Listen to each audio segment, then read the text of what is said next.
Hello நண்பா நண்பீஸ். ஒரு சின்ன பையன் சாக்லேட் நெறைய சாப்பிட்டே இருக்கான். அவன் காலையில சாப்பாடாகட்டும், லஞ்ச் ஆகட்டும், இல்ல நைட்டு டின்னர் ஆகட்டும், எல்லாமே அவனுக்கு சாக்லேட்டா மட்டும் தான் இருக்கு. அத அவங்க அம்மா, அப்பா நோட் பண்றாங்க. அந்த அம்மா, அப்பா அவன்ட்ட சொல்றாங்க, "தம்பி இவ்வளோ சாக்லேட் சாப்பிடாத. அது உடம்புக்கு நல்லது இல்ல." அப்படின்றாங்க. அந்த பையன் அத எதையுமே காதுல வாங்கிக்காம, திரும்ப திரும்ப சாக்லேட் சாப்பிட்டே இருக்கான். அவங்க அம்மாவுக்கு என்ன பண்றதுன்னே தெரியல. பக்கத்துலலாம் விசாரிச்சப்போ, அவங்க சொல்றாங்க, "பக்கத்து ஊர்ல ஒரு செயிண்ட் இருக்காரு. அதாவது ஒரு துறவி ஒருத்தர் இருக்காரு. அவர் சொன்னா யாரா இருந்தாலும் கேட்பாங்க." அப்படின்னு சொல்றாங்க. அத கேட்டு அவங்க அம்மாவும் அந்த பையன அந்த துறவிகிட்ட கூட்டிட்டு போலான்ட்டு கூட்டிட்டு போறாங்க.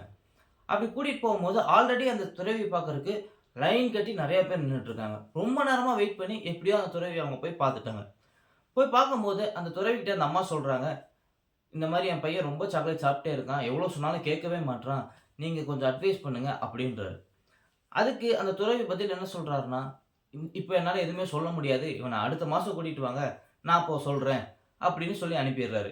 அந்த அம்மா என்ன பண்றாங்க, அந்த பையன கூட்டிட்டு போயிடுறாங்க. அப்ப என்ன யோசிக்கிறாங்கன்னா, சரி இவரு இவ்ளோ பெரிய ஆளு. இவரு சொன்னா அதுல ஏதாவது ஒரு விஷயம் கண்டிப்பா இருக்கும்.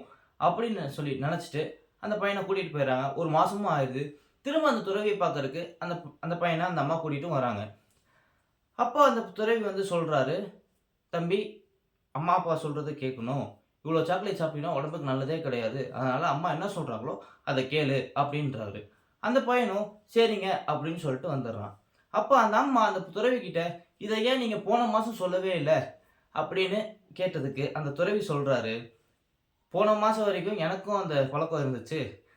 நான் ஒரு அட்வைஸ் குடுக்கணும்னா, ஃபர்ஸ்ட்டு நான் அத செய்யணும் இல்லையா? அதனால தான் இந்த 1 மாசமா நான் சாக்லேட் சாப்பிடாம, அதுக்கு என்ன பண்ணணும்? சாப்பிடாம இருக்கறதுக்கு என்னலாம் பண்ணலாம்? அப்படின்றத அதுக்கேத்த மாரி நான் என்னைய மாத்திக்கிட்டேன். நாளைக்கு நீயே ஒரு கேள்விய நான் கேட்டாலும், அதுக்கு என்னால ஒரு சொல்யூஷனும் குடுக்க முடியும்." அப்படின்னு அவர் சொல்றாரு. மாரல் ஆஃப் த ஸ்டோரி என்னன்னா, நம்ம என்ன சொல்றோமோ, அத தான் நம்மளும் செய்யணும். இப்போ ஒருத்தவங்களுக்கு நம்ம அட்வைஸ் சொல்றோம் அப்படின்னா, அந்த அட்வைஸ ஃபர்ஸ்ட்டு நம்ம ஃபாலோ பண்ணணும். நம்மளோட செயலும், நம்மளோட ஆக்ஷன் அதாவது வேர்ட்ஸும் எல்லாமே ஒரே மாரி இருந்தா தான், ஒருத்தன் நல்ல தலைவனாவே இருக்க முடியும். அப்படின்றத சொல்லிட்டு இந்த வீடியோ எண்ட் பண்ணிக்கிறேன். இந்த ஸ்டோரியில வேற ஏதாவது மாரல் தோணுச்சுன்னா, நீங்க கமெண்ட் செக்ஷன்ல கமெண்ட் பண்ணுங்க. இந்த வீடியோ புடிச்சிருந்தா லைக் பண்ணுங்க, ஷேர் பண்ணுங்க. அடுத்த வீடியோல உங்கள சந்திக்கிறேன். அதுவரைக்கும் டாடா பை பை சொல்லிக்கிறது நான் உங்க பாலா. இது நம்ம ஃபோன் ஜோன் என்டர்டெயின்மென்ட் மீடியா. பாய்.